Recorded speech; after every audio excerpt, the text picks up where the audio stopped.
निर्विघ्नं कुरु मे देव सर्वकार्येषु सर्वदा। नमस्ते शारदे देवी सरस्वती मतिप्रदे वसत्वं मम जिह्वाग्रे सर्वविद्याप्रदायिनी।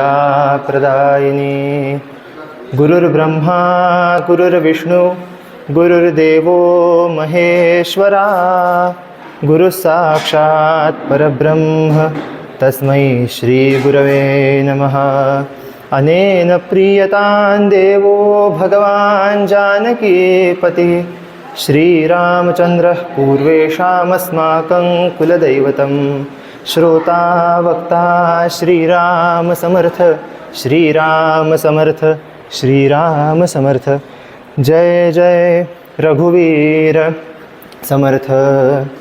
श्रीरामदास माय माझे रामदास माय माझे पतित पावना। सज्जन गडी वस्ती तुझी सज्जन गडी वस्ती तुझी लाज राख येऊन माझी लाज राख लाज राख लाज राख येऊन माझी। हे कृपाघना कृपाघना कृपाघना। रामदास माय माझे रामदास माय माझे दीनदास दास गणू दीनदास दास गणू करीत आस चुकवी त्रास करीत आस करीत आस करीत आस चुकवी त्रास यमयातना। रामदास माय माझे रामदास माय माझे। पुंडलिक वरदे हरी विठ्ठल सद्गुरु ज्ञानेश्वर तुकाराम महाराज की जय। जय जय रघुवीर समर्थ। रहम नजर करो अब मोरे साई तुम बिन नहीं मोहे माँ बाप भाई। रहम नजर करो ना रहम नजर करो अब मोरे साई तुम बिन नहीं मोहे तुम बिन नहीं मोहे माँ बाप भाई। रहम नजर करो ना मैं अंधा हूँ बंदा तुम्हारा मैं अंधा हूँ बंदा तुम्हारा। मैं ना जानू मैं ना जानू मैं ना जानू मैं ना जानू मैं ना जानू अल्लाह इलाही। रहम नजर करो ना रहम नजर करो अब मोरे साई हाँ अब मोरे साई तुम बिन नहीं मोहे माँ बाप भाई। रहम नजर करो ना खाली जमाना मैंने गवाया खाली जमाना मैंने गवाया। साथी आखर का साथी आखर का साथी आखर का साथी आखर का साथी आखर का किया न कोई। रहम नजर करो ना रहम नजर करो अब मोरे साई तुम बिन नहीं मोहे माँ बाप भाई। रहम नजर करो ना। पुंडलिक वरदे हरी विठ्ठल सद्गुरु साईनाथ महाराज की जय। सद्गुरु दासगणू महाराज की जय। गणाधीश जो ईश सर्वा गुणांचा, गणाधीश जो ईश सर्वा गुणांचा, गणाधीश जो ईश सर्वा गुणांचा, मूळारंभ आरंभ तो निर्गुणाचा, मूळारंभ आरंभ तो निर्गुणाचा, मूळारंभ आरंभ तो निर्गुणाचा, तो निर्गुणाचा, गणाधीश जो ईश सर्वा गुणांचा, गणाधीश जो ईश, गणाधीश जो ईश, गणाधीश जो ईश सर्वा गुणांचा, नमो शारदा मूळ चत्वार वाचा, नमो शारदा मूळ चत्वार वाचा, नमो शारदा मूळ चत्वार वाचा, गमू पंथ अनंत या राघवाचा, गमू पंथ अनंत, गमू पंथ अनंत या राघवाचा, गणाधीश जो ईश सर्वा गुणांचा, सर्वा गुणांचा, सर्वा गुणांचा। सद्गुरुनाथ महाराज की जय। रघुपति राघव राजा राम, पतित पावन सीताराम।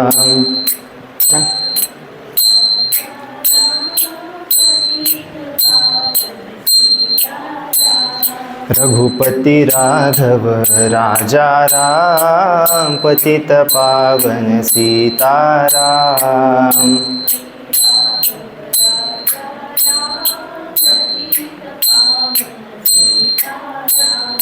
रघुपति राघव राजा राम, पतित पावन सीताराम।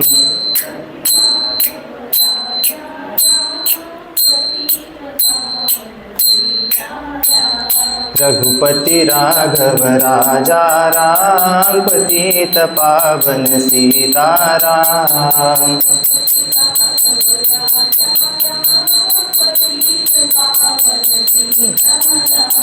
रघुपति राघव राजा राम, पतित पावन सीताराम।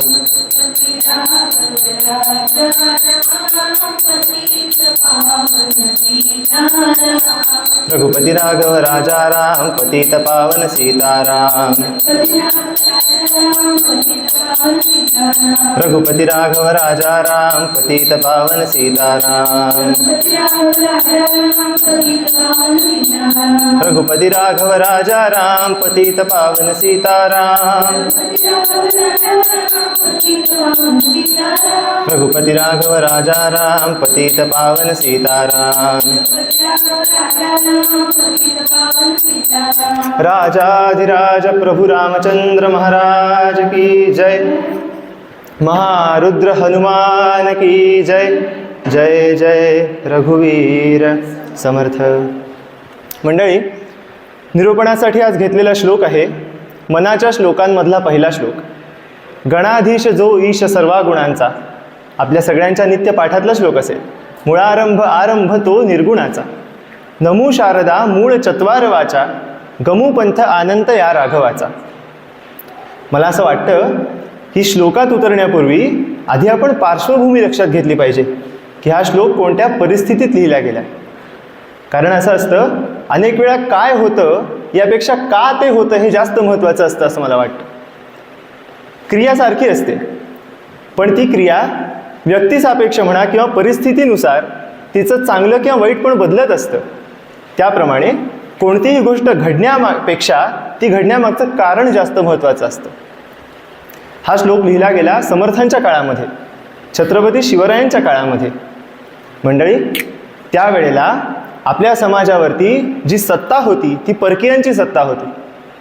परकीयांच्या सत्तेमध्ये कोणत्याही समाजाचा हा नियम आहे की त्याला आपल्यासारखं इतरांनी वागावं असं अंगचंच वाटत असतं।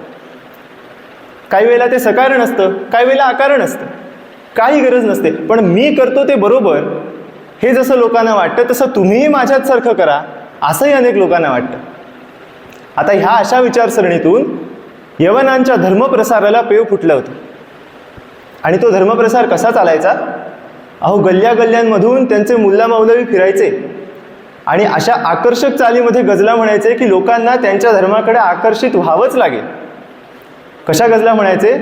अगर है शौक मिलने का तो हरदम लो लगाता जा, अगर है शौक मिलने का तो हरदम लो लगाता जा, फना कर खुद नुमाई को भस्म तन पर लगाता जा, अगर है शौक मिलने का तो हरदम लो लगाता जा, मुसल्ला फाड़ तजवी तोड़ किताबें डाल पानी में, मुसल्ला फाड़ तजबी तोड़ किताबें डाल पानी में, पकड़ दस्तूर फरिश्तों का अनलहत तू कहता जा, अगर है शौक मिलने का तो हरदम लो लगाता जा.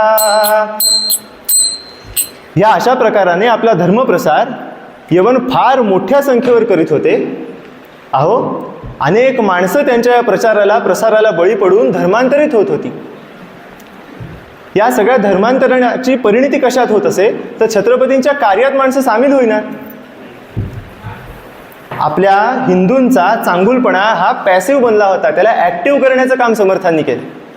समर्थांनी वेगळं काही कुठून आणून आपल्यात शौर्य भरलं नाही, आपल्यामध्ये असलेल्याच शौर्याचं त्यांनी जागरण केलं. अशी कल्पना करा, त्यावेळच्या महाराष्ट्रामध्ये सकाळची वेळ आहे, सडा सारवण करून अंगण छान शृंगारलेलं आहे, तुळशी वृंदावनासमोर उदबत्त्या लावलेल्या आहेत, घरातल्या सुवासिनी सकाळची कामं करतायत आणि अशा अत्यंत मंगल प्रसंगी समर्थांसारखा तेजपुंज आणि अत्यंत धिप्पाड आणि सुदृढ शरीरयष्टी असलेला महात्मा दारासमोर उभं राहून म्हणत असेल, भवाच्या भये काय भीतो सलंडी, धरी रे मनाधीर धाकासी सांडी, रघुनायका सारखा स्वामी शिरी, नुपेक्षी कदा कोपल्या दंडधारी, जय जय रघुवीर समर्थ. काय लोकांना ऊर्जा येत असेल त्यावेळेला, माणसं कशी सळसळून उभी राहत असतील. छत्रपतींच्या सैन्यामध्ये जे अनेक सैनिक मिळाले त्यामध्ये समर्थांचा आणि त्यांच्या सैन्यरूपी शिष्यांचा, शिष्य कसले हो, सैनिकच ते, भगवी छाटी बांधून बुद्धीनं लढणारे सैनिक, त्या सैनिकांचा फार मोठा वाटा आहे. तेव्हा त्यावेळेला लोकांना आत्मोद्धाराकरता, सशस्त्र क्रांती करण्याकरता प्रवृत्त करण्यासाठी समर्थांनी मनाच्या श्लोकांची रचना केली. भिक्षा मागायच्या वेळेला, भिक्षा मागायच्या निमित्तानं माणसं जेव्हा घरोघर फिरत असत, भिक्षेचा सुद्धा उद्देश काय? समाजाचं सखोल निरीक्षण हा भिक्षेचा उद्देश आहे. आपल्याला मागण्यासाठी नव्हे, लोकांना द्यायची सवय राहावी म्हणून भिक्षेचा उद्देश आहे. अशा उद्देशानं ही सगळी भिक्षेकरी मंडळी जेव्हा घरोघर फिरत असत तेव्हा या श्लोकांचा उच्चार करत असत. त्यातला पहिला म्हणजे मंगलाचरणाचा श्लोक हा आहे. मंगलाचरण का करायचा हा फार महत्त्वाचा प्रश्न आहे. मंगलाचरण केव्हा केव्हा करतात? आपलं शास्त्र सांगतं, विद्यारंभे विवाहे च प्रवेशे निर्गमे तथा संग्रामे संकटे चैव विघ्नस्तस्य न जायते. म्हणजे आदौ कार्यारंभे किम कुर्यात, काम सुरू करण्याच्या आधी काय करावं तर मंगलाचरणचं करूया. कोणकोणत्या कामांना? पहिला आहे विद्यारंभ. विद्येचा आरंभ जेव्हा आपण करतो, शिकण्याची सुरुवात जेव्हा करतो तेव्हा मंगलाचरण करावं. शिकण्याच्या सुरुवातीचाच उल्लेख आधी का बरं केला? कारण गणेशाचं स्वरूप आपण जे रेखाटतो, पाश आहेत, अंकुश आहेत, मुळात ते तसं असायचं काही कारण नाही. याचं कारण पुढे मुळारंभ आरंभ जो निर्गुणाचा म्हटलाय. निर्गुण या शब्दाची थोडी फोड करूया. गुण म्हणजे जे आपल्याला प्रत्ययाला येऊ शकतं ते. कशाच्या सहाय्यानं प्रत्ययाला येतं तर 5 जे विषय आपल्याकडे आहेत, शब्द स्पर्श रूप रसगंध, या 5 गोष्टींच्या सहाय्यानं आपण कुठलीही गोष्ट जाणू शकतो, तिचं ज्ञान करून घेऊ शकतो. शब्द म्हणजे बोलणं. आपल्याला बोललेलं आवडतं, कानांचा तो विषय आहे, कानांचं ते खाद्य आहे. दुसरा आहे स्पर्श. त्वचेला आपल्याला स्पर्श समजतो, शब्द झाला, स्पर्श झाला. रूप, तिसरा आहे रूप, डोळ्यांचं ते खाद्य आहे, डोळ्यांना समजतं ते. चौथा आहे रस, जो जिभेचा विषय आहे. आणि गंध, जो नाकाचा विषय आहे. या सगळ्यांच्या पलीकडे असणारा तो म्हणल्यावर तो दिसेल कसा? त्याला बघणं तसं अशक्य आहे त्याच्या मूळ स्वरूपात, पण आपल्याला दिसतं, आपल्याला पाहता यावं, आपल्याला पूजा करता यावी म्हणून तो तसा येतो. समर्थ म्हणाले, नातुडे मुख्य परमात्मा म्हणून करावी लागे प्रतिमा. तसा हा गणपती सुरुवातीला पूजायचा. त्याला स्तवन करताना म्हणतात की गणाधीश जो ईश सर्वा गुणांचा, मुळारंभ आरंभ जो निर्गुणाचा. आता गणाधीश कळलं, गणाधीश कसा आहे, निर्गुण आहे, पण तो मुळात कोण आहे, तो गणांचा आधीश आहे. गणांचा आधीश म्हणजे गण म्हणजे कोणत्याही प्रकारचा समूह, समूहाला हिताच्या मार्गावर नेणारा तो समूहाचा नेता आहे. नेता म्हणजे जो नेतो, तो कुठं नेतो, आपल्या हिताकडे नेतो. तो जिथं नेतो ते आपल्याला प्रिय असेलच असं नाही, आणि पुष्कळ वेळा जे हिताचं असतं ते प्रिय नसतंच. अहो, दुधाचं व्यसन लागलेलं कुणाला आढळत नाही, दारूचं व्यसन पुष्कळांना लागतं. त्यामुळे जे हिताचं असतं ते अनेक वेळेला प्रिय नसतं, पण हा गणेशाचं ते स्वरूप कसं आहे, आपल्याला हिताकडे नेणार आहे. गणाधीश जो ईश सर्वा गुणांचा. आता हे गुण कोणते, आपण जे पाहिले ते निर्गुण सगुणातले गुण झाले, पण आणखीन एक गुणांचा उल्लेख आपल्याकडे येतो, ते म्हणजे त्रिगुणांचा. त्रिगुण कोणतं, सत्व रज आणि तम. हे थोडंसं माहिती करून घेऊया. याचं कारण असं आहे की हे आपल्या धर्माच्या बेसिक गोष्टी आहेत. या आपल्याला नाही तर परधर्मीयांना माहिती असण्याचं काही कारण नाही, या आपल्यालाच माहिती असायला हव्या. ज्यांना माहिती आहे त्यांनी मी बरोबर सांगतोय का पहा, ज्यांना माहिती नाही त्यांनी नवीन म्हणून ऐका. त्रिगुण कोणते आहेत, पहिला आहे सत्व. सत्वगुण म्हणजे कोणतीही गोष्ट टिकवून ठेवण्याचा गुण. हा गुण प्रत्येकाकडे अंगभूत असतो, पण या गुणावर जेव्हा दुसरे दोन गुण कुरघोडी करतात, रज आणि तम, तेव्हा सगळी भानगड होते. अत्यंत सात्विक माणसं जी असतात ती आपलं सत्व टिकवून ठेवतात. एका कवीच्या 2 ओळी आहेत. तो म्हणतो की माळावरल्या बीजा नाही संघर्षातून मुभा. माळावर पडलेलं बी आहे, त्याला संघर्ष करण्याशिवाय दुसरी मुभा नाही. आणि त्यानं ही उपमा कशाला वापरली, सत्वाच्या डोंगरा पलीकडे दुर्ग रायरी उभा. रायगड जो उभा राहिला त्याच्या अलीकडे सत्वाचा डोंगर आहे, तो जिजाऊ शिवबानी पार केला तेव्हा रायगडावर पोचले. काय छान उपमा आहे. सत्वाचा डोंगर हा असा असतो. सत्व म्हणजे कुठल्याही गोष्टीत टिकून राहणं. सत्वगुणाचं उदाहरण लक्षात यावं म्हणून मी एक उदाहरण देतो, सत्वगुण कसा असतो हे लक्षात येण्यासाठी. नाथ महाराजांच्या वाङ्मयातली एक ओवी आहे. एकदा त्यांनी असं सांगितलं, म्हणे एक लोहार होता आणि त्याचं दुकान म्हणा, टपरी म्हणा, ती एका चौकात होती. त्या चौकामध्ये तो काम काय करत होता, तो बाणाचं टोक तयार करत होता. आता हे बाणाचं टोक तयार करणं हे अत्यंत कौशल्याचं काम आहे. त्यासाठी प्रचंड एकाग्रता लागते. तिथं मन एकाग्र करून ते सारखं सारखं तासत राहावं लागतं. ते जरा चुकलं तर म्हणतात तसं, बाण सोडताना सेंटीमीटरचं अंतर पडलं तर जाताना मीटरचं पडतं. तेव्हा तो ते काम अत्यंत मन लावून करत होता. आणि नेमकी त्याच दिवशी राजाची मिरवणूक तिकडून चालली होती. आता राजाची मिरवणूक म्हणजे आपण कल्पना करू शकता, ते वाजंत्री सगळी आहे, हत्तीवर अंबारीत राजा बसलाय, आणि त्या राजाला विड्याचं पान खाण्याची सवय होती. तो विड्याचं पान करून देणारा जो हडपी होता राजाचा, त्याला हडपी म्हणतात त्या सेवकाला, तो त्याच्या मागं बसला होता. आणि ती मिरवणूक चाललेली असताना नेमकी त्याची पानं संपली. तर त्या माणसाने विनंती केली, म्हणाला, राजेसाहेब तुम्हासाठी विडा मी तयार करणार होतो, पण आता पानं संपलेली दिसतात, मी थोड्यापुरता उतरतो, पानं घेऊन येतो आणि पुन्हा तुम्हाला नवीन विडा करून देतो. राजा चांगला होता, विचारी होता. राजा बरं म्हणाला.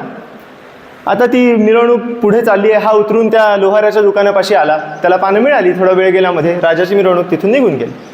तो त्या लोहाराला विचारतो, हडपी, की लोहार दादा, तुम्हाला दिसली का राजाची मिरवणूक गेलेली, तुम्ही पाहिलीत का, हा चौक आहे, कुठल्या बाजूला गेली नेमकी सांगाल का मला जरा. नाथ महाराज इथं एक ओवी लिहितात. नाथ महाराज म्हणतात, मागून रायाचा हडपी आला, तो पुसे राया कोठे गेला, येरू म्हणे गेला की न गेला कोण जाणे. त्याने विचारलं की राजा कुठे गेला रे. त्याच्यावर तो म्हणाला, लोहार म्हणाला की येरू म्हणे राजा गेला की न गेला कोण जाणे. अरे मला कळलंच नाही म्हणे, मी इतका तिथे लक्ष देऊन बसलो होतो की राजाची मिरवणूक गेली का नाही गेली हेही मला माहिती नाही. ही सत्वाची अपेक्षा आहे. सत्वगुणाची पराकाष्ठा इतकी असली पाहिजे की आपण जे करतो आहोत त्याच्यामध्ये इतकी एकाग्रता की दुसरं काही दिसतच नाही. मध्ये प्रलोभनं आली तरी तिथे लक्ष जात नाही, आणि गेलं तर ते तो साधक ओढून घेतो. हा सत्वगुणाचा विशेष आहे. दुसरा आहे रजोगुण. रजोगुण म्हणजे काय? समर्थ म्हणतात बरे ल्यावे बरे नेसावे. सगळं स्वतःचं वर्णन वाटतं ते वाचल्यानंतर दासबोधातलं, की रजोगुण. एक मोठ्या साधिका होत्या, त्या असं सांगायच्या की ज्यांच्या घरामध्ये फार आरसे असतात ती माणसं रजोगुणी असतात. का बरं? कारण सारखं इकडून आलं की आरशात बघ मी कसा दिसतो, तिकडून आलं की बरं ह्या अँगलनी कसा दिसतो, त्या अँगलनी कसा दिसतो. हा रजोगुणाचा प्रभाव आहे. रजोगुणाचं हे एक स्वरूप झालं. दुसरं रजोगुणाचं स्वरूप असं आहे की कोणतीही गोष्ट करण्याची प्रेरणा होणं हे रजोगुणाचं काम आहे. कोणत्याही गोष्टीला इनिशियल स्टार्ट जो मिळतो तो रजोगुणातून मिळतो. तो चांगलाही असू शकतो आणि वाईटही असू शकतो. हे कसं आहे माहिती आहे का? अहो, इलेक्ट्रिसिटी एकच आहे, वॉशिंग मशीनही तीच चालवते आणि पंखाही तीच चालवते. तसं आहे, हे त्रिगुण मुळात वाईट नाहीत. त्यांचा चॅनल कुठं जातो त्याच्यावर अवलंबून आहे ते चांगले का वाईट. ते पुन्हा चांगल्या वाईटपणा हा सापेक्षतेत अडकलेला आहेच. तेव्हा हा रजोगुणाचा भाग झाला. आणि तमोगुणाचा भाग असा आहे की कोणतीही गोष्ट थांबवणं त्याच्या अधीन आहे. संहार करणं, डिस्ट्रक्ट करणं तमोगुणाकडे आहे. या 3 गुणांवर आधारित आपल्याकडे 3 देवता आहेत. त्यामुळे सत्वगुणाची देवता विष्णू आहे.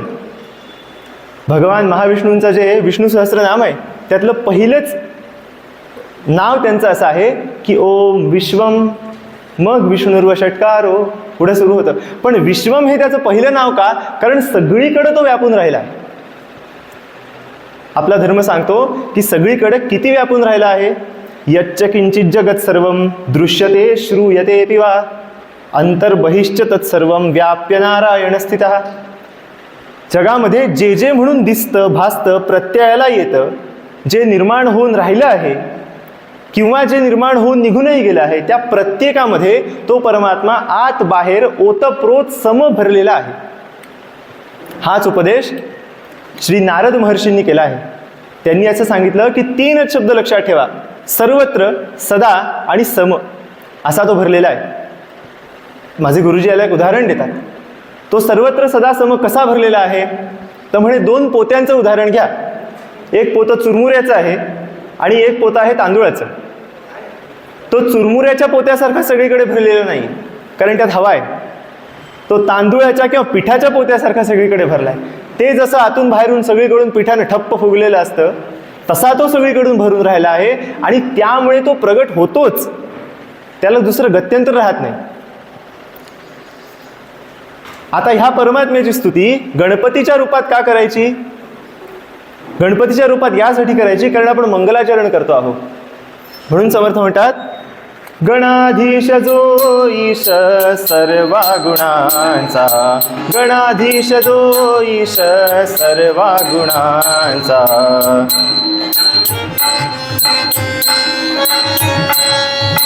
गणाधीश जो ईश सर्वा गुणांचा, मुळारंभ आरंभ तो निर्गुणाचा, मुळारंभ आरंभ तो निर्गुणाचा, तो निर्गुणाचा.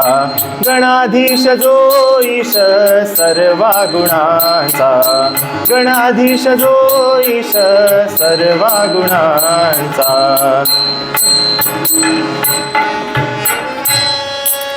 असा हा गणाधीश जो ईश सर्वा गुणांचा. आपण काय काय पाहिलं? आपण गणपतीचं मूळ स्वरूप पाहिलं. आपल्यासाठी ते कोणतं रूप धारण करतं, कसं धारण करतं ते पाहिलं. त्याची सर्व व्यापकता पाहिली. आता थोडं गणाधीश जो ईश सर्वा गुणांचा मधल्या नेत्याच्या गुणांवर येऊया. नेत्याकडे कोणकोणते गुण असावे? आत्ता आपण ज्यांना नेते म्हणतो त्यांच्याकडून ती अपेक्षा ठेवू नका. मुळात जे आहे त्याच्याबद्दल मी बोलतो. कारण असं आहे, जे प्रत्यक्ष असतं तेच बाहेर असतं असं नाही.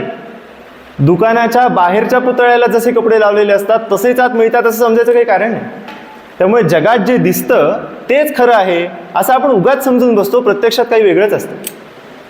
नेत्याच्या अंगचे गुण सांगताना पुन्हा विष्णू सहस्रनामामध्येच असं वर्णन आलंय की अग्रणीर ग्रामणीर श्रीमान न्यायोनेता समीरणः. म्हणजे काय की जो अग्रणी आहे, जो नेता आहे, जो पुढे होऊन सगळ्यांचं नेतृत्व करणार आहे. पण अनेक वेळा असं होतं, अशी जी फार शिकलेली फार मोठी माणसं असतात ना, त्यांचं कमी शिकलेल्यांचे काही विशेष जमत नाही. मग तसं लोकांना वाटू नये, साधकाला तसं वाटू नये देवाबद्दल, म्हणून लगेच पुढचं नाव आलं अग्रणीर ग्रामणीर श्रीमान. ग्रामातल्या लोकांचाही जो नेता आहे. भगवान गोपाळ कृष्ण त्यांच्या चरित्रात वर्णन आहे किंवा आमच्या दासगणू महाराजांनी लिहिलंय की जनी घाली मोती मीरा घाली मोतीचुर, क्षमा करा मला, मीरा घाली मोतीचुर जनी कांदा भाकर, दोघींनाही शारंगधर वश झाला सारखाची. तो ते पाहत नाही, तो तशी योग्यता पाहत नाही, तो काय पाहतो, तो फक्त तुमचा भाव पाहतो, आणि म्हणून तो नेता चांगला आहे. हा सगळ्या गुणांचा अधिष्ठाता असलेला गणपती सगळ्यांना त्यांच्या श्रेयसापर्यंत नेतो, म्हणजेच निर्गुणापर्यंत नेतो. निर्गुणापर्यंत कसा नेतो? उपासनेच्या आणि साधनेच्या बळावर नेतो. ती करताना काय काय कमी करायचं, काय काय ठेवायचं हे आपण पुढे बघणार आहोत. पण ही उपासना करायची का बरं, याचं कारण आहे माणसाला निर्माण करण्यामागे हेतूच तो आहे की ह्यांनी बाकी प्राण्यांपेक्षा काहीतरी वेगळं करावं. आपल्याकडे असा श्लोक आहे की सृष्ट्वा पुराणी विविधानि जयात्मशक्त्या वृक्षान सरीसृप पशून खगदंश मत्स्यान तैस्तैरतुष्ट हृदयं पुरुषं विधाय ब्रह्मावलोकधिषणं मुदमापदेवः. म्हणजे काय की सृष्ट्वा पुराणी विविधानि जयात्मशक्त्या, वेगवेगळे प्राणी निर्माण केले ब्रह्मदेवानं सृष्टी रचण्याआधी. कोणकोणते केले? वृक्षान, सरीसृप, पशून, खग, दंश आणि मत्स्यान. डार्विनच्या सगळ्या कॅटेगरीत आहेत बरं का. वृक्ष म्हणजे कोणते? झाडांच्या फॅमिलीतले जे आहेत ते. सरीसृप, सरपटणारे रेप्टाईल्स. पशून, पशु म्हणजे आपल्या पिलांना दूध देऊन वाढवणारे किंवा पिलांना जन्म देणारे. नंतर खग, खग म्हणजे पक्षी. नंतर दंश म्हणजे कृमी कीटक. आणि मत्स्यान म्हणजे मासे. हे सगळे निर्माण केले, पण तरी ब्रह्मदेवाला आपले पूर्ती झाली असं वाटलं नाही, त्याला आनंद झाला नाही. तैस्तैर अतुष्ट हृदयं पुरुषं विधाय. आणि असा आनंद न झाल्यामुळे त्यांनी माणसाला तयार केलं. का बरं? कारण ब्रह्मावलोकधिषणं मुदमापदेवः. ब्रह्माला शोधण्याची, या जगाचं मूळ कारण जे आहे त्याला शोधण्याची इच्छा जो एकटा करू शकेल असा एकमेव माणूस आहे. मला सांगा, आपण एखाद्याला मदत करतो, ती मदत आपण ज्या भावनेनं करतो ती भावना चांगली असते, मी नाही म्हणत नाही, पण समोरच्यानं त्याची जाण ठेवावी असं आपल्याला वाटत नाही का हो मनातून? सगळ्यांना वाटतं, प्रत्येकाला वाटतं. काही बोलून दाखवतात, काही बोलून दाखवत नाही. पण म्हणून मी तुला मदत केली, आता मला विसरलास तरी चालेल असं कोणी म्हणत नाही. मग हे जर आपल्या बाबतीत खरं आहे, छोटं काम करून, तर ज्यानं सृष्टी निर्माण केली त्याला हे वाटणं स्वाभाविक आहे की मी निर्माण केलेल्यानं माझ्याकडे एकदा वळून पाहावं, तरी किमान एकदा माझ्याकडे पाहावं. बरं, हे पाहणंही सोपं आहे की आपण बाकी सगळ्या 10ही दिशा पाहतो, पण 11वी दिशा समर्थ देतात आपण असं पाहावे. आपण दासबोध सांगतो असं की आपल्यालाच आपण पाहायचं. कसं पाहायचं? आत वळून पाहायचं. आत वळून पाहणं फार अवघड आहे. बाकी 10ही दिशांना बघायला मान वळते, पण मान उलटी कुणाची वळते? आत कुणाचीच वळत नाही. हे करण्यासाठी जो आपल्याला निर्गुणाकडे नेणार आहे तो गणपती आहे. हे समर्थांनी कधी सांगितलं? तेव्हा सांगितलं. आणि लोकांना तसं करायला भाग पडलं. याचं कारण आहे समर्थांकडे असे गुणच होते की माणूस चटकन प्रभावित व्हायचा. ते सगळे दैवी गुण आहेत. ते कोणते आहेत ते आपण 16व्या अध्यायाच्या आधारानं बघणार आहोत. गीतेच्या 16व्या अध्यायामध्ये कंपॅरेटिव्ह स्टडी आहे दैवी आणि आसुरी गुणांचा. त्याचं नावच आहे दैवासुर संपद विभाग योग. त्यातले एक एक गुण बघूया. म्हणजे मुळारंभ आरंभ तो निर्गुणाच्या अलीकडे गणाधीश जो ईश सर्व गुणांचा, हे त्याचे गुण कोणते कोणते ते एकदा स्पष्ट झालं की मग गणपतीचं स्वरूप आपल्या अधिक चांगलं लक्षात येण्याची शक्यता निर्माण होईल. आपण 16व्या अध्यायातला पहिला श्लोक बघूया की अभयम सत्व संशुद्धी ज्ञान योग व्यवस्थिती दानंदमश्च यज्ञश्च स्वाध्यायस्तप आर्जवम. हे दैवी गुण असल्यामुळे हे सगळ्यांच्याच अंगात असावे असा आदर्श आहे. आणि त्यातल्या त्यात नेत्याच्या अंगात तर असावेच असावे. कोणते कोणते? सगळ्यात पहिला अभय. अभय हा शब्द आपण आज ज्या अर्थानं वापरतो त्या अर्थानं तिथं अभिप्रेत नाही. अभय म्हणजे एखाद्याला जिवंत सोडून देणं असं आपण म्हणतो की आम्ही त्याला अभय दिलं, तो अर्थ इथं अभिप्रेत नाही आहे. इथे अभयचा अर्थ अभिप्रेत आहे निर्भीडता, निर्भीडपणा, मुळीच कुणाला न घाबरणं. आणि याचं कारण आहे आम्हाला लहानपणी कविता होती की नव्या मनोतील नव्या दमाचा शूर शिपाई आहे, कोण मला वठणीला आणू शकतो ते मी पाहे. ह्या कवितेसारखा निर्भीडपणा इथे अपेक्षित नाही. बरं, इथं निर्भीडपणा कसा अपेक्षित आहे की माझ्या कामात मी इतका परफेक्ट आहे की मला कुणी काही बोलण्याचा संभव नाही आणि तसं कुणी बोलाव्याची भीड मी बाळगत नाही. याचं एक उदाहरण सांगतो. दामाजी पंतांच्या चरित्रात घडलेला प्रसंग आहे. दामाजी पंतांनी अत्यंत तर्कशुद्ध कारणासाठी जनतेला राजाची धान्याची कोठारं लुटायला लावली. पण त्यांना माहिती होतं की यात माझा एका कवडीचाही स्वार्थ नाही, मी कोणत्याही लोभीपणाने हे करत नाही आणि मी जे करतो आहे ते माझं कर्तव्य आहे. पुढं काय व्हायचं देव बघून घेईल. संतांचं हे असं असतं, ते सगळं देवावर सोडून मोकळे होतात, पण आपणही तेच करतो, फक्त त्यांच्या इतके आपण कामात योग्य नसतो इतकंच काय ते. आपलं सगळं डावं उजवं चालतं आणि मग आपण देवावर सोडतो. हा त्यांच्या आणि आपल्यातला फरक आहे. तसं झालं, पण विठ्ठलाला यावं लागलं नुसतं नव्हे, महाराच्या वेशात यावं लागलं. लक्षात घ्या, हे जातीवाचक नाही बरं, हे कर्मवाचक आहे. विठ्ठलाला महाराच्या वेशात यावं लागलं, त्याला सांभाळावं लागलं.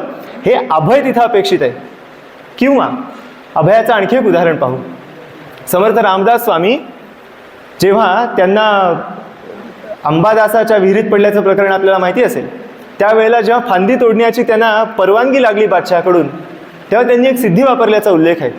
ते थेट तिकडे बादशहाच्या दरबारात प्रगट झाले आणि बादशहाच्या दरबारात एक हिंदू गोसावी अशी आरोळी ठोकतो, समर्थाच्या सेवका वक्र आहे, असा सर्व भूमंडळी कोण आहे, जयाची लीळा वर्णिती लोक तिन्ही, नुपेक्षी कदा रामदासाभिमानी, जय जय रघुवीर समर्थ. ही आरोळी त्या काळामध्ये बादशहाच्या दरबारात ठोकायला वेगळ्या तऱ्हेचं डेअरिंग लागतं. ते समर्थांकडे होतं. ते कुठून येतं? ते उपासनेतून येतं. यामधनं दोन गुण प्रतीत होतात. एक आहे अभय आणि दुसरं आहे तेज. ते पुढच्या श्लोकाच्या सुरुवातीला येतं. अभयम सत्व संशुद्धी ज्ञान योग व्यवस्थिती. सत्व संशुद्धी म्हणजे प्रत्येक वेळेला त्या विचारात असणं. कोणत्या विचारामध्ये? मी आणि तो एक आहोत. समर्थ म्हणाले, धरिता सो सांडिता हम, अखंड चाले सोहम सोहम. तो आणि मी एक आहोत ही जाणीव प्रत्येक श्वासाला नव्हे, प्रत्येक क्षणाला असली पाहिजे. कारण श्वास म्हणलं तरी क्षणापेक्षा जास्त अंतर पडतं.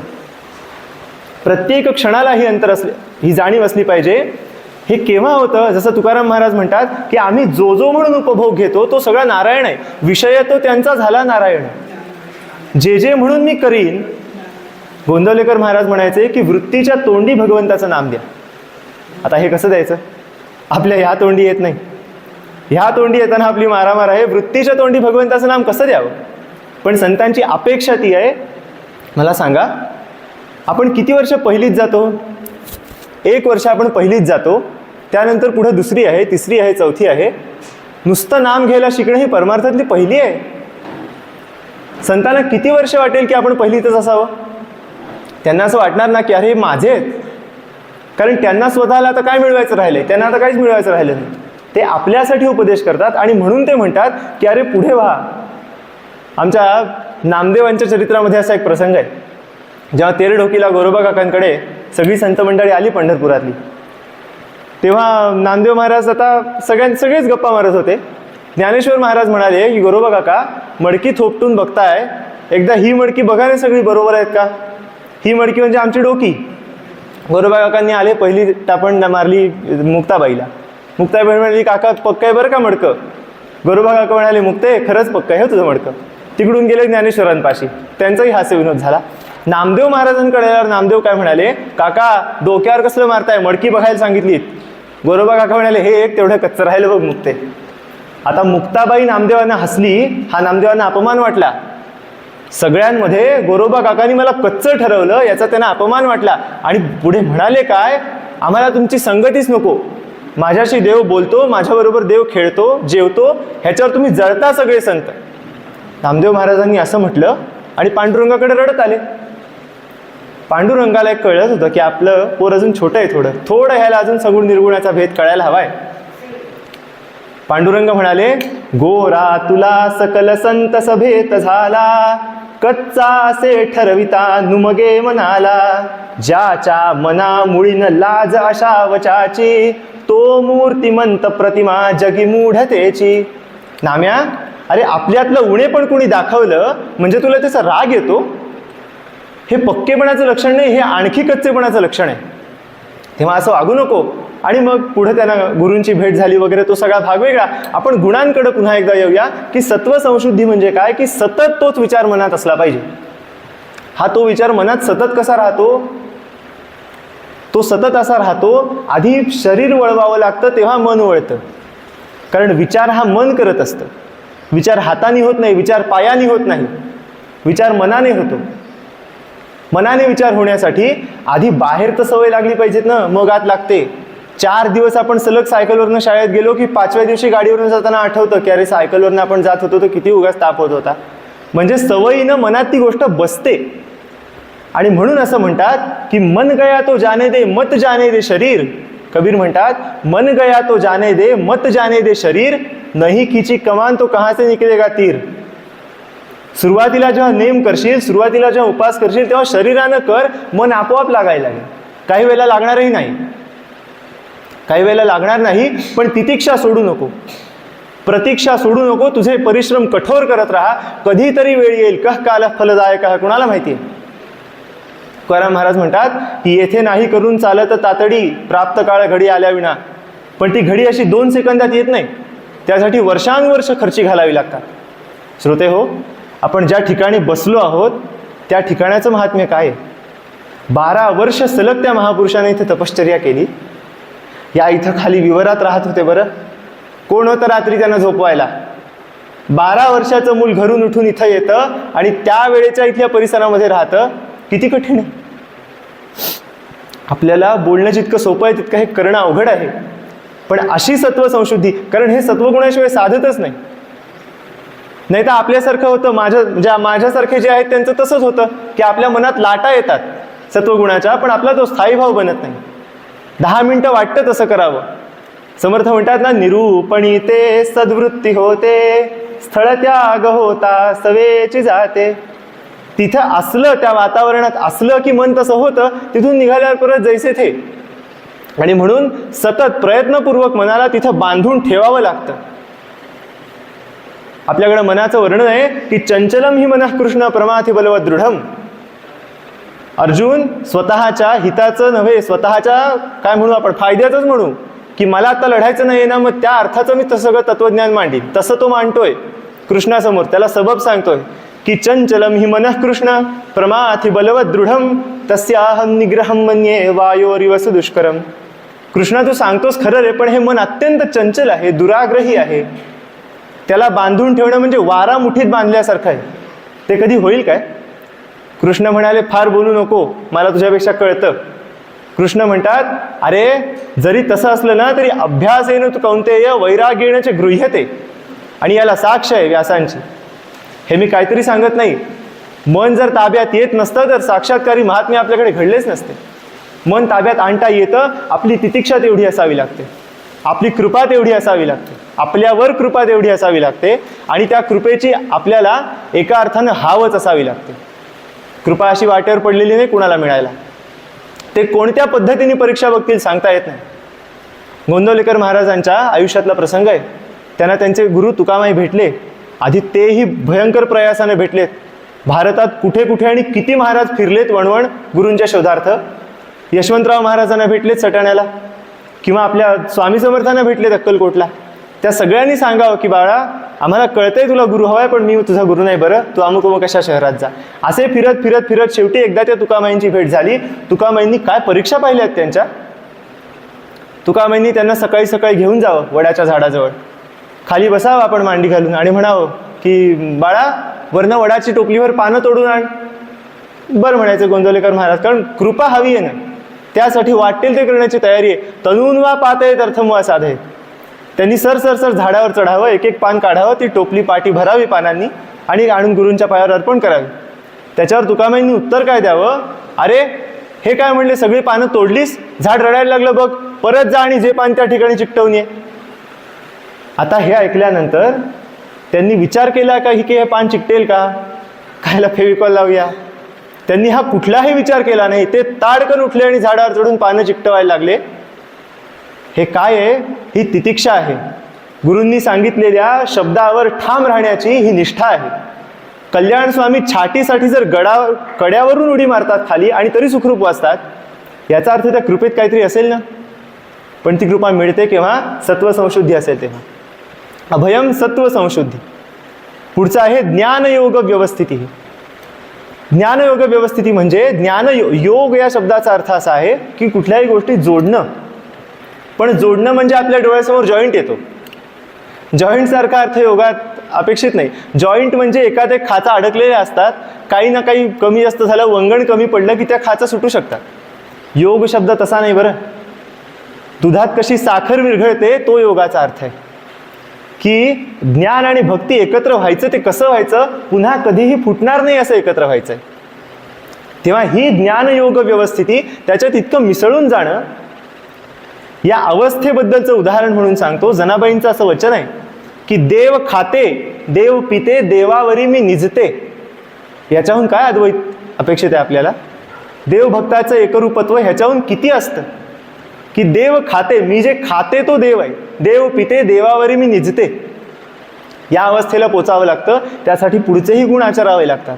अभयम सत्वसंशुद्धीर ज्ञानयोग व्यवस्थिती झाली. त्याच्या पुढं दान. दानाचं तर आपल्याकडे फार महत्त्व आहे. समर्थ इथे राहिले होते. इथे राहिलेले असताना सुद्धा किती भिक्षा मिळत असेल हो अशी. किती घरं अगदी मागितली, किती हा मुलगा चांगला दिसला, घालून घालून किती भिक्षा घालणार लोक, कारण रोजचीच आहेत ना ती.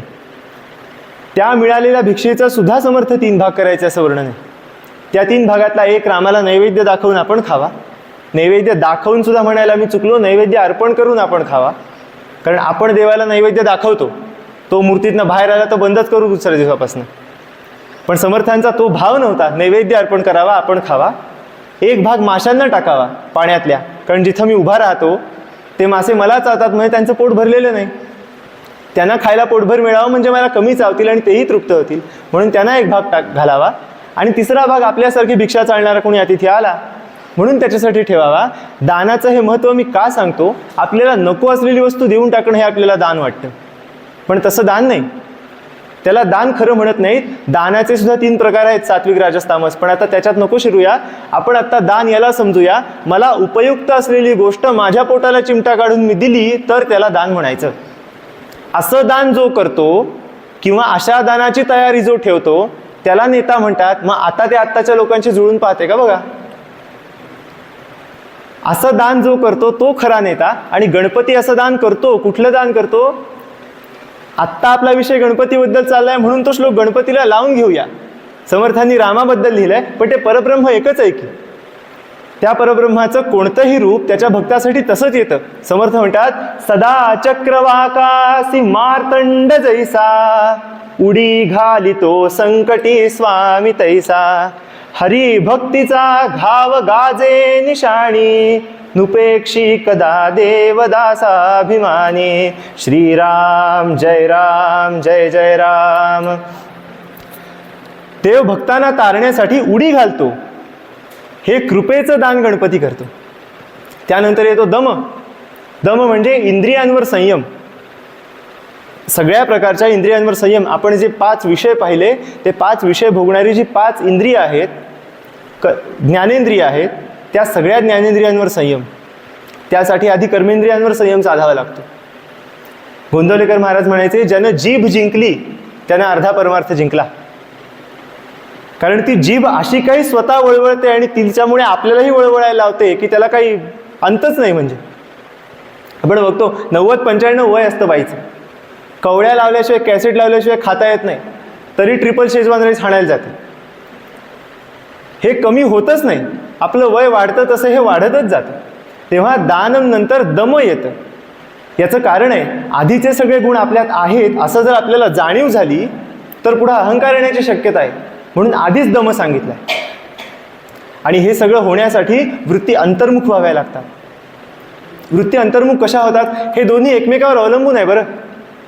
दम केल्याशिवाय वृत्ती अंतर्मुख होत नाहीत आणि वृत्ती अंतर्मुख झाल्याशिवाय दम सोसत नाही.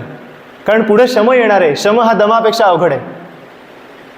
योग मार्गामध्ये जे टप्पे आहेत, यम, नियम, आसन, प्रत्याहार, धारणा, ध्यान, समाधी वगैरे इत्यादी, त्याच्यामध्ये मनाच्या निग्रहाला फार महत्त्व आहे. मनाचा निरोध करणं म्हणजे योग असं त्यांनी म्हटलंय. पण हे मनाचा निरोध होणं फार अवघड आहे ना. म्हणून आपल्याकडे ज्या पूर्वीच्या लोकांनी सवयी लावून ठेवल्या की गुरुवारी दत्ताला जा, सोमवारी शंकराला जा, याचं कारण आहे तिथं आपण दर नेमानं गेलो की तिथे अटॅचमेंट तयार होते. आणि प्रेम जिथं आहे तिथं सगळं सहन होतं. असा इतिहास आहे. जिथं प्रेम आहे तिथं सगळं सहन होतं. नातवाची परीक्षा असते 10वीची. आजोबांना घरच्या 6 पायऱ्या चढायला अवघड असतं, पण रिझल्टच्या दिवशी नातवाच्या हॉस्टेलवर चालत जातात. त्यांना विचारावं कसं जमलं? नाही, ते त्याच्यासाठी आलं ना. ही प्रेमाची ताकद आहे. आणि भक्ती म्हणजे तरी काय? नारद महाराज आपल्या सूत्रात सांगतात, पहिलंच सूत्र आहे, एकदम सुरुवात याच्यानं होते की सात्वस्मिन परम प्रेम रूपा. भक्ती म्हणजे दुसरं तिसरं काही नव्हे, प्रेम म्हणजे भक्ती आहे. ते कोणावर करावं हा तुमचा प्रश्न आहे, तुमच्या आवडीचा प्रश्न आहे, तुम्हाला परंपरेनं काय मिळालंय त्याचा प्रश्न आहे. पण भक्ती म्हणजे प्रेम आहे, आणि ते प्रेम मिळण्यासाठी दम करावं लागतं ना हो. कारण की त्याला ते न केलेलं आवडत नाही. आपलं ज्याच्यावर प्रेम आहे त्याला आपण प्रिय व्हावं म्हणून आपण काय करतो? त्याला प्रिय असलेल्या गोष्टी करतो. मग त्याला प्रिय असलेल्या गोष्टी करताना त्याला जर अहंकार आवडत नाही तर तो ज्या ज्या गोष्टींनी येईल ते सगळं टाकलं पाहिजे. कारण अहंकार पुढच्या श्लोकात येणार आहे. म्हणजे आधी सगळं हे असलं तर अहंकार थांबला, हेच जर सगळं जमलं नाही तर अहंकार आलाच ओघानी. त्यामुळे हे सगळं करावं लागतं. दानानंतर दम करावं लागतं. प्रत्येक गोष्टीचं क्षेत्र मर्यादित आपल्याला करावं लागतं. पूर्वीचे साधक असायचे भिक्षेकरी, त्या काही लोकांच्या डोळ्याच्या सुद्धा पोझिशन्स ठरलेल्या असायच्या.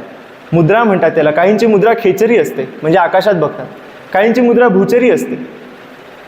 संत असं सांगतात की भिक्षा मागणाऱ्याला किंवा साधकाला 3-4 फुटांच्या पुढचं दिसता कामा नये. ते का दिसता कामा नये? याचं कारण आपलं डोकं तेवढं इकडे तिकडे धावतं. आणि डोकं धावतं म्हणजे मन धावतं. कारण मन कसं आहे?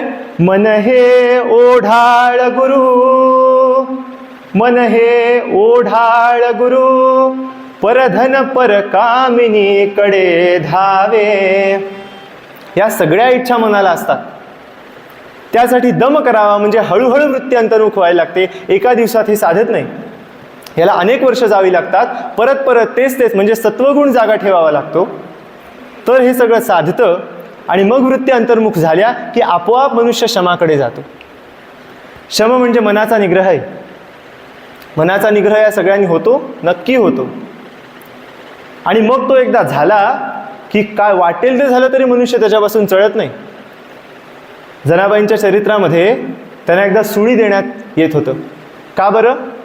कारण त्यांच्यावर आळ होता पांडुरंगाचे दागिने चोरल्याचा. तर मला सांगा, जनाबाईंसारखी स्त्री आहे जी देव खाते देव पिते इत्यादी म्हणते आहे, ती कधी दागिन्यांची चोरी करेल का? पण हे समाजाला कोण सांगणार? आपली न्यायदेवता आंधळी होती त्यावेळेला आणि आत्तापर्यंत. आता कुठे ती डोळस झाली आहे. पण त्यामुळे पुरावे हाताला लागले त्याच्यावरती विश्वास ठेवणार, ती उघडून डोळे बघणारच नाही. आणि ते तर आणखी त्यावेळच्या लोकांचं राज्य. त्यामुळे तिला त्यात दोषी ठरवलं गेलं आणि तिला सुळावर चढवलं गेलं. पण तिचा निश्चय पक्का होता की देव स्वतः येऊन माझ्याकडे दागिने टाकून गेलाय, मी ते घेतलेले नाहीत.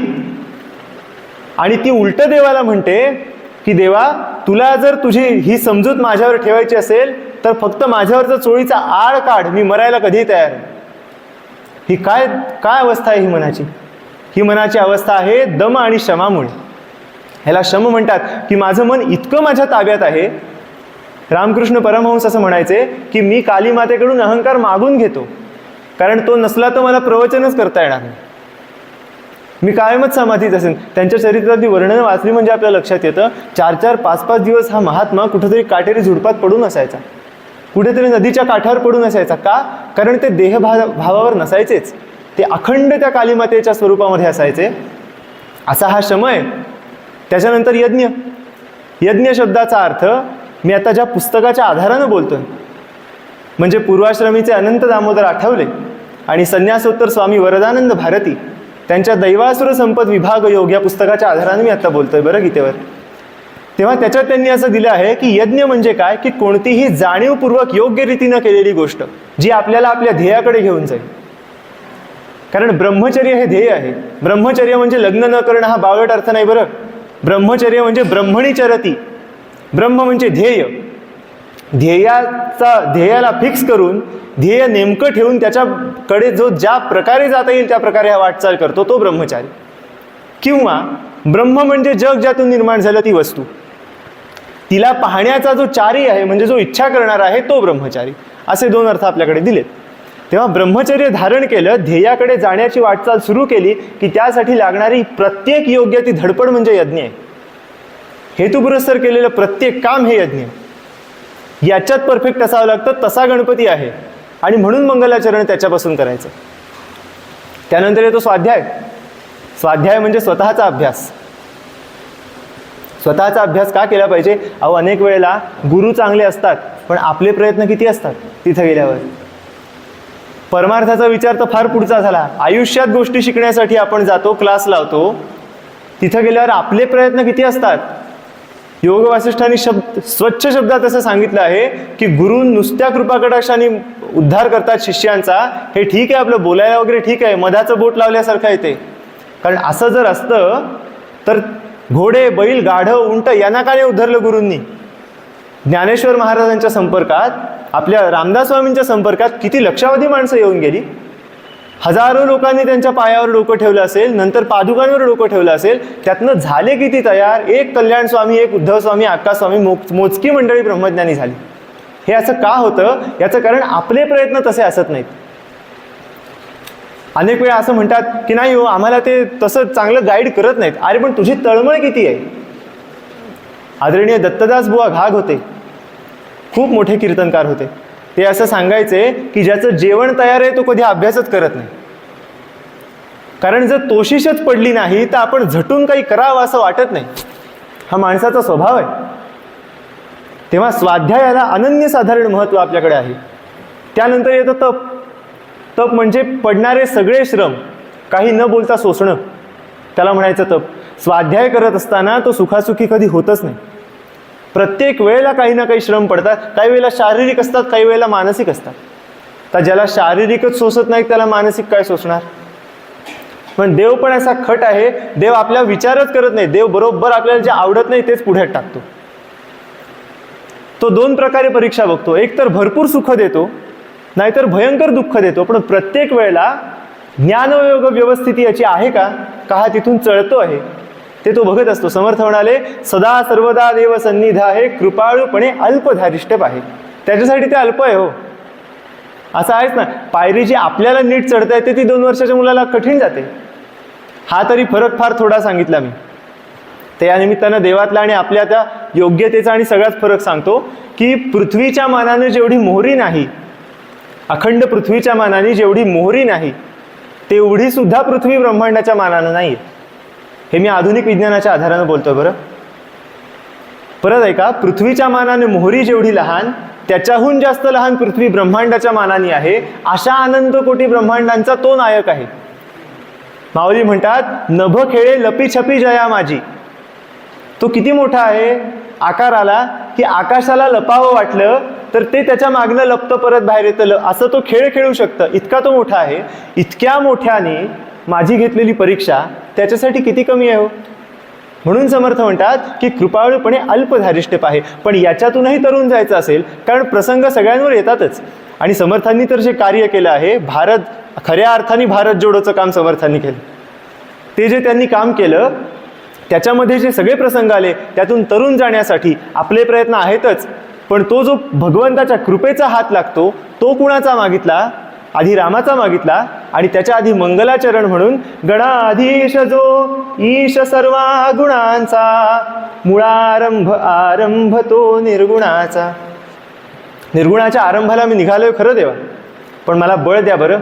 बळ द्या म्हणजे माझ्यावर संकट आणू नका असं नाही, तुम्ही टाकलेल्या सगळ्या संकटांवर पाय ठेवून पुढे यायची माझ्या ताकद द्या. समर्थ हे असे किती गुण झाले आपले? अभय झालं, सत्वसंशुद्धी झाली, ज्ञानयोग्य व्यवस्थिती झाली, दानंदमश्च यज्ञश्च स्वाध्याय, तप आणि आता आर्जव. आर्जव म्हणजे मृदुता. हे परस्पर विरोधी आहे, मला पटतंय, पण तरी ते तिथं आहे. याचं कारण आहे देवाचं सगळ्याचं विचित्रच आहे की हे सगळं आहे, तापलेले पण आहे. तप आणि आर्जव हे शेजारी शेजारी का होयावं? तप शब्दामध्येच तापल्याचा भास होतो. पूर्वीचे ऋषी असतात ते जेव्हा शाप द्यायचे, तो शाप का व्हायचा, शाप का द्यायचे ते? कारण त्यांना सहन व्हायचं नाही म्हणून नाही. त्यांचा काही क्रोधजय झाला नव्हता असं काही नाही, काही त्यांचा क्रोधावर विजय होता. पण शरीर तपश्चर्याने इतकं तापलेलं असायचं, मन तपश्चर्याने इतकं तापलेलं असायचं की असं विचित्र वर्तन सहन होत नसेल. अशा अर्थानं तप आणि पुढे आर्जव म्हणजे हे सगळं जरी आहे तरी तो अत्यंत मृदू आहे. बोलताना अत्यंत मृदू आहे. गणपतीचा फोटो पाहिल्यावर भीती कुणाला वाटत नाही. हे सगळे गुण त्याच्यात आहेत. पुढे आपण तेजः क्षमा धृती शौचम बघणार आहोत. तेही सगळे गुण त्याच्यात आहेत, पण तो अतिशय मृदू आहे. तो त्याच्यामध्ये रुजुता आहे. तो फार नम्र आहे. तो कृपाळू आहे. त्याच्यानंतर गुण येतो तेजः. तेज म्हणजे आदर असा अर्थ त्यांनी दिला आहे त्या पुस्तकामध्ये. आदर याची त्यांनी फोड अशी दिली आहे की आ म्हणजे आसमंतातला, दर म्हणजे भीती. भीती आपण नको वापरूया, आपण वापरूया धाक. म्हणजे सत्वगुणी मनुष्य सुद्धा नेभळा किंवा बुळबुळीत असता कामा नये, त्याचा लोकांना धाक असला पाहिजे. याचं कारण आहे पुढच्याच श्लोकामध्ये समर्थ म्हणतात की मना सज्जना भक्ती पंथेची जावे, पुढे तरी श्रीहरी पाविजे तो स्वभावे. त्याच्यानंतरची ओळ फार महत्वाची आहे की जनी निंद्य ते सर्व सोडून द्यावे. यासाठी मी एक उदाहरण देतो. आदरणीय धनश्रीताई लेले यांच्या व्याख्यानात ऐकलेलं उदाहरण आहे. ते ऋणझुणू रे भ्रमरासाठी होतं. तो संदर्भ आपण सोडूया, ते उदाहरण आत्ता लावून घेऊया. उदाहरण असं आहे, समजा मी कुत्र्याला फिरायला घेऊन गेलो, तर त्याच्या गळ्यातला पट्टा माझ्या हातात आहे. त्याला मला मोकळं करायचं आहे थोडा वेळ, कारण मला माझं फिरायचं, तर मी त्याला सोडतो आणि मी फिरून येतो. पण म्हणजे सोडून दिलं आहे का मी त्याला? सोडून नाही दिलं. मी त्याला सोडलं आहे ते पुन्हा धरण्यासाठी सोडलं. तो मला जाऊन चालणार नाही आहे. हे झालं सोडण्याचं. आणि दुसरं सांडण्याचं. सांडी तू अवगुणू असं म्हटल्यावर काय अभिप्रेत आहे? मी चहा पिता पिता माझ्या हातातनं चहा सांडला तर तो मी पुन्हा चाटून पित नाही. म्हणजे सांडण्यामध्ये परत घेणं अभिप्रेत नाही आहे, पण सोडण्यामध्ये परत घेणं अभिप्रेत आहे. जनी निंद्य, लोकांनी म्हणजे संतांनी निंद्य ठरवलेली गोष्ट, जनी म्हणजे कुणीही नव्हे, संतांनी निंद्य ठरवलेली गोष्ट मी तेव्हा सोडायची आहे जेव्हा त्याची गरज नाही, पण गरजेला तिचा अंगीकार करता आला पाहिजे. आणखीन एक उदाहरण सांगतो. गोरा कुंभारांच्या चरित्रातला प्रसंग आहे की गोरा कुंभारांनी माती तुडवता आपलं लेकरू तुडवलं आणि त्यांची पत्नी पाणी भरून आल्यानंतर तिनं तो रक्तमासाने भरलेला चिखल पाहिला आणि तिला अत्यंत दुःख झालं. म्हणजे त्यांचं वर्णनच असं महाराजांनी केलं आहे की संसाराला विस्तव लागला माझ्या, असं ती गाण्यात म्हणते. विचार करा त्या बाईच्या हृदयाची काय अवस्था झाली असेल. पण त्या अवस्थेमध्ये सुद्धा ती गोरोबांना शिव्या द्यायला लागली, गोरोबांनी ऐकून घेतलं. ती पांडुरंगाला शिव्या द्यायला लागली, गोरोबांनी ऐकून घेतलं. कारण असं आहे की तुका म्हणे जे जे बोला ते ते साजे या विठ्ठला, साजे या विठ्ठला, ते ते साजे या विठ्ठला. तुका म्हणे जे जे बोला ते ते साजे या विठ्ठला, साजे या विठ्ठला, ते ते साजे या विठ्ठला. विठ्ठलाला शिव्या दिल्या तरी गोरोबा शांत आहेत, पण जेव्हा ती संतांना शिव्या द्यायला लागली, ज्ञानेश्वर माऊलींना शिव्या द्यायला लागली, तेव्हा गोरोबांनी हातातलं थापटनं उचललं आणि फाड दिशी तिला फेकून मारलं.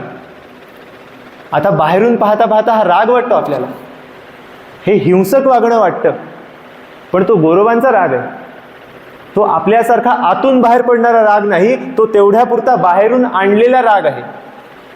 आणि जेव्हा त्यांनी ते थापटनं फेकून मारायला उचललं, तेव्हा त्यांनी शपथ घातली की माझ्या अंगाला हात लावला तर बघा, तुम्हाला तुमच्या पांडुरंगाची शपथ आहे.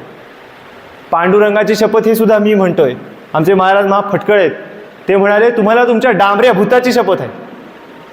इतक्या शिव्या दिल्या तरी गोरोबा शांत राहिली. आणि ज्या क्षणी तिनं शपथ घातली त्या क्षणी थापटणं हातातनं गळून पडलं आणि रागही गळून पडल्या त्या थापटण्यासकट. असा राग समर्थांना सोडणं अपेक्षित आहे. म्हणून जनी निंद्य ते सर्व सोडवून द्यावे. धूर्तपणा काही फार चांगला गुण नाही आपल्याकडे, पण समर्थ तो मागता धूर्त कळामच दे रे राम. बरं, पुष्कळ पुढेही नाही, पहिल्या 10 मध्येच आहे ते धूर्त कळामच दे रे राम. म्हणजे ते किती आवश्यक आहे. जे महत्त्वाचं आहे ते माणूस एक तर आधी मागतो किंवा शेवटी मागतो, मधल्याकडे फार लक्ष राहत नाही. शिक्षकांचं असं असतं की फार हुशार मुलं तरी लक्षात राहतात किंवा अगदीच ढ मुलं तरी लक्षात राहतात.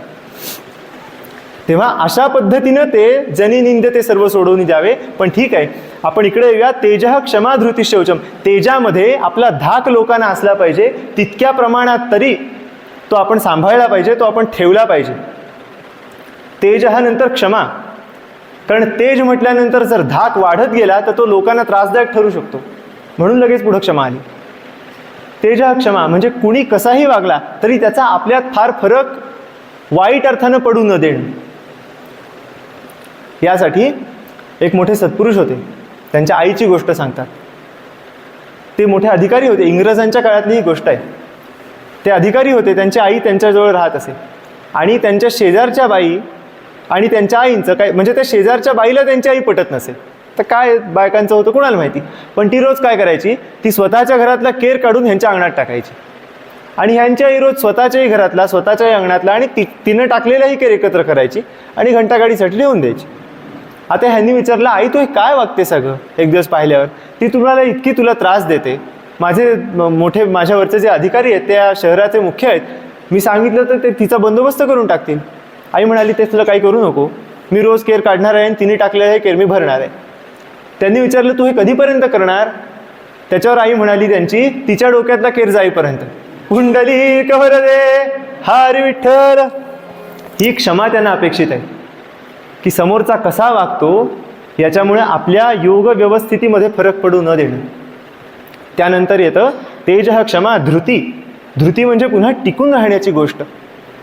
परमार्थ हा सगळा टिकून राहण्यावर अवलंबून आहे. तुम्ही एकदा चढलात, विश्वामित्रांची गोष्ट आपल्याला माहिती आहे, हजारो वर्ष तपश्चर्या करूनही मेनकेनं त्यांना मोहात पाडलं. पुढं हिचा जन्म झाला, शकुंतलेचा जन्म झाला, पण परत त्यांनी तितके 1000 वर्ष तपश्चर्या केली. एकदा तुम्ही त्याच्या देवाच्या पायाशी आलात की मागचं रेकॉर्ड बंद होतं, पण पुढचं रेकॉर्ड सुरू राहतं. पुढचं रेकॉर्ड तो बघतो की तुम्ही नंतर तुमची धृती किती आहे. धृतीनंतर शौच. शौच म्हणजे असं आहे, शौच म्हणजे पावित्र्य, स्वच्छता नव्हे. शौच म्हणजे आपल्याकडे अशी व्याख्या आहे की अर्थतः शुची, कामतः शुची, स एव शुची. पूर्वी आपल्याकडे असं एक प्रघात होता की उच्चवर्णीय लोकांनी त्यावेळेला खालच्या जाणाऱ्या जातींकडचं खाल्लं नाही, खाऊ नये. याचं एक स्पष्ट कारण असं आहे की ते कोण बनवतं याला विशेष महत्त्व नाही, ते कोणत्या मार्गाने मिळतं आणि कशा पद्धतीने उपभोगलं जातं ह्याच्यावर ते नियम आधारित आहे. ते विज्ञान आहे आणि ते विज्ञान, आजचं विज्ञान त्याच्या जवळपास गेलं आहे. आपल्याला पाश्चात्यांचा अभ्यास मिळेल, कारण हे काही फार महत्त्वाचं नाही असं भारतीयांची समजूत आहे पहिल्यापासून. तेव्हा ते सगळं करताना ते सगळं का करायचं, पाळायचं का बरं, की तेज क्षमा धृती शौचम. शौच पाळण्यासाठी पाळायचं. शौच म्हणजे पावित्र्य. आपले मिळवण्याचे मार्ग स्वच्छ हवे आणि आपले उपभोगण्याचे मार्ग स्वच्छ हवे, याला एकत्रितपणे शौच म्हणतात. शौचम नंतर येतो अद्रोह. अद्रोह म्हणजे लोकांवर न रागावणं. भक्ताचं एक अत्यंत छान लक्षण दिलं आहे 12व्या अध्यायामध्ये की अद्वेष्टा सर्वभूतानां मैत्रः करुण एवच. अद्वेष्टा. ज्ञानेश्वर माऊलींची किती वाईट वागली आहेत हो लोक, किती वाईट वागली आहेत. पण माऊली काय म्हणतात, जे खळांची व्यंकटी सांडू. खळांची व्यंकटी सांडू म्हणतात. खळ नाश पावू दे असं नाही म्हणत माऊली. हे माऊलीचं हृदय आहे. ते काय येतं, ते या दैवी गुणांमुळे येतं. दैवी गुण घेऊन जी माणसं जन्माला येतात त्यांच्या आणि त्यांच्याच मध्ये हे सगळं दिसतं. अद्रोह. त्यानंतर नातिमानिता. कधीही स्वतःला मोठं न समजणं. आपल्याकडे असा एक दोहा आहे की देणेवाला रघुवीर. कबीर म्हणतात, देणारा तो आहे, मग मी कशाला विचार करू, मी मुक्त असताना देत असतो. एक खजूर असला तरी कबीर त्यातला पाऊण खजूर दान करायचे असं वर्णन आहे. आणि पाव खजूर स्वतः खायचे. कोणाला नकोच असला तर तोही मागायला कोणी आलं तर तोही देऊन टाकत असते, माहीत नाही. तेव्हा ही नातिमानिता, अशी माणसं जी असतात ना ती देवाला प्रिय असतात असं देव स्वतः अर्जुनाला सांगतायत. मला वाटतं स्वतःची आवड तो माणूस स्वतः जितकी चांगली सांगेल तितकी आणखी कोणी सांगत नाही. संतांवरती लोक आक्षेप घेतात, संतांनी समाजाला दुर्बळ केलं असं म्हणतात. मग भगवद्गीता वाचा. भगवद्गीतेत देव स्वतःला जे आवडतं ते सांगतो. ती ही सगळी देवाची लक्षणं आहेत आणि ही सगळी पुरेपूर गणेशाच्या ठायी आहे. आणि या सगळ्या कारणांमुळे गणेशाला स्तवन करायचं की देवा तू आमच्या मार्गामध्ये येणाऱ्या अडथळ्यांना पार करण्याचं बळ दे, कारण अडथळे टाकणाराही तोच आहे. टेंबेस्वामी महाराजांनी तो धावा केला आहे, त्यामध्ये असं लिहिलं आहे, भय करता तू भय हरता. दत्ताला ते म्हणतात की देवा तू कोण आहेस, भय करताही तू आहेस आणि भय हरताही तू आहेस. हे वाचल्यावर मला एक उर्दू शेर आठवला. तो शायर असं म्हणतो की मुझे चलने नहीं देता सवाली गैर के आगे, मुझे बनने नहीं देता सवाली गैर के आगे. माझा खुदा कसा आहे, मुझे बनने नहीं देता सवाली गैर के आगे. सवाली म्हणजे याचक, भिकारी. मला तो गैर म्हणजे वाईट माणूस, वाईट माणसासमोर किंवा माझ्या शत्रूसमोर तो मला याचकही होऊ देत नाही. असं एका बाजूने कृपाळूपणा दाखवतो, पण दुसरीकडे काय करतो, मुझे चलना सिखाने व सहारा छीन लेता है. मी चालायला शिकावं, मी धावायला शिकावं म्हणून माझ्या हातातली कुबडीच काढून घेतो. असा तो भगवंत आहे. भय करता तू भय हरता. विष्णूचं असं वर्णन आहे की भयकृत भयनाशनः, पुन्हा विष्णू सहस्रनाम. त्यातलं वर्णन असं आहे की भयकृत भयनाशनः, कारण सगळ्या गुणांचाच जर तो अधिष्ठाता आहे त्रिगुणांचा, तर घडणारी प्रत्येक गोष्ट ही त्रिगुणांच्या कॉम्बिनेशननीच घडते. त्याच्यामुळे प्रत्येक गोष्ट आपल्यासमोर येते तीही त्याच्यामुळे, आपण त्या जिंकतो वा हारतो तेही त्याच्यामुळे. म्हणून ते त्याला म्हणतात की देवा इथून पलीकडे जायला मला बुद्धी दे, आणि हे सगळं मी कशाच्या माध्यमातून करणार आहे? समाजाच्या माध्यमातून करणार आहे, समाजाला एकत्र करून करणार आहे. त्यावेळेला जो समाज बिघडलेला आहे, विखुरलेला आहे, त्याला एकत्र घेऊन करणार आहे. त्यावेळची परिस्थिती काय आहे? समर्थ म्हणाले चिंतेने ऊर फाटतो. का ऊर फाटतो? किती गुजरिणी ब्राह्मणी भ्रष्ट विद्या, किती बायका भ्रष्ट केल्या, किती एक देशांतरी त्या विकेल्या. कित्येक बायकांना आपल्याकडे तेव्हा सुरत हा स्त्रियांचा बाजार होता असं वर्णन आहे. तिथून भारतीय स्त्रिया चांगल्या दिसणाऱ्या ह्या एक्सपोर्ट केल्या जात असत सुलतानी देशांमध्ये. या अशा हाल अपेष्टांना भारत सहन करत होता. तेव्हाची परिस्थिती अशी आहे, प्रबल यवन झाले होते वंद्य या महाराष्ट्रात, प्रबल यवन झाले होते वंद्य या महाराष्ट्रात. आक्रंदत होता धर्म परसत्तेच्या राज्यात, आक्रंदत होता धर्म परसत्तेच्या राज्यात. शौर्य धैर्य रुतले होते परसेवेच्या पंकात. पंक म्हणजे चिखल. शौर्य धैर्य रुतले होते परसेवेच्या चिखलात. ऐशा वेळी कल्याणी धीराची केवळ खाणी, ती श्रमर्थ सद्गुरुवाणी. दुमदुमली हो सर्वत्र जय जय रघुवीर समर्थ, दुमदुमली हो सर्वत्र जय जय रघुवीर समर्थ. या अशा काळामध्ये समाजाचं जागरण करणारा हा पुरुष उभा राहिला. आता हे करायचं कुठल्या माध्यमातून? आपण मगाशी ऐकलं, मनाच्या श्लोकाच्या माध्यमातून, म्हणजे वाचेच्या माध्यमातून. गणेशाला नमन झालं, प्रभू रामचंद्राचा आशीर्वाद जन्मतःच होता, उपासनेचं तेज होतं, अभय होतं. आता वाचेची वेळ आली, म्हणजे सरस्वतीला नमस्कार करायला हवा. म्हणून दुसऱ्या ओळीमध्ये नमो शारदा मूळ चत्वार वाचा. यामध्ये आणखी एक व्याकरणातली सुद्धा गंमत आहे. ती गंमत किंवा लेखन कौशल्यातली गंमत म्हणा, ती अशी आहे की हा जो नमू शब्द आहे तो दोन देवतांच्या सांध्यावर येतो. गणाधीश जो ईश सर्वा गुणांचा, मुळारंभ आरंभ जो निर्गुणाचा, आणि नमो शारदा मूळ चत्वार वाचा. गणपती झाला, मध्ये नमू आला, आणि मग शारदा आली. माझे गुरुजी सांगतात की इथं हा नमू शब्द कसा आहे माहिती आहे का? हा देहली दीपासारखा आहे. एका उंबऱ्यावरती जर दिवा ठेवला तर त्याचा प्रकाश आत बाहेर दोन्हीकडे सारखा पडतो. तो असं म्हणत नाही की माझं तोंड बाहेरच्या बाजूला केलंय, मी आत का प्रकाश टाकावा, अजिबात नाही. तो जसा पडतो तसा हा दिवा, तो जसा दोन्ही बाजूंना प्रकाशित करतो, तसा हा नमू शब्द आहे. तो दोघांना नमस्कार आहे. नमो शारदा मूळ चत्वार वाचा. चार वाचा ज्या आपल्या, चार वाणी आपल्या ज्या आहेत, ज्यांच्या साह्यानं आपण बोलतो, आपल्याला ऐकू एकच येते. संतांना चारही ऐकू येतात, आपल्याला एकच येते. देवाला चारही ऐकू येतात. असं म्हणतात की जेव्हा आपल्या डोळ्यात पाणी येतं कुणाहीसाठी, तेव्हा ती परेची भाषा असते. बाळासाठी आईच्या डोळ्यात पाणी येतं तेव्हा बाळाचं रडणं आईच्या परेपर्यंत पोचलेलं असतं.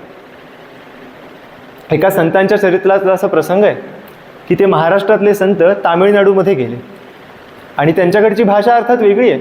तर त्या तामिळनाडूतली स्थानिक भाषेतली बाई त्यांच्याकडे तिचं लहान लेकरू घेऊन आली आणि म्हणाली, याला ताप आला, याला बरं करा. पण ती बोलत होती तिच्या भाषेत.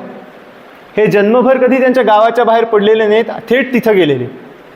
पण त्यांना सगळं कळलं तिने सांगितलेलं, आणि त्यांनी सांगितलं की ह्याला अमुक अमुक हे खायला घाल. बरं, ते स्वतःच्या भाषेत बोलले, ते तिलाही कळलं. अमुक अमुक हे याला उगाळून खायला घाल, त्याला बरं वाटेल. म्हणून ती निघून गेली. त्यांच्या एका शिष्यानं विचारलं की गुरुजी, तुम्ही समजून कसं घेतलं तिचं बोलणं? ती तर बोलली तिच्या भाषेमध्ये. गुरुजी म्हणाले, अरे तू वैखरी ऐकलीस, मी परेवर लक्ष दिलं. म्हणजे काय? म्हणजे परेचं बोलणं आपल्याला ऐकू येत नाही. ते कसं असतं तर थोडा विचार करूया.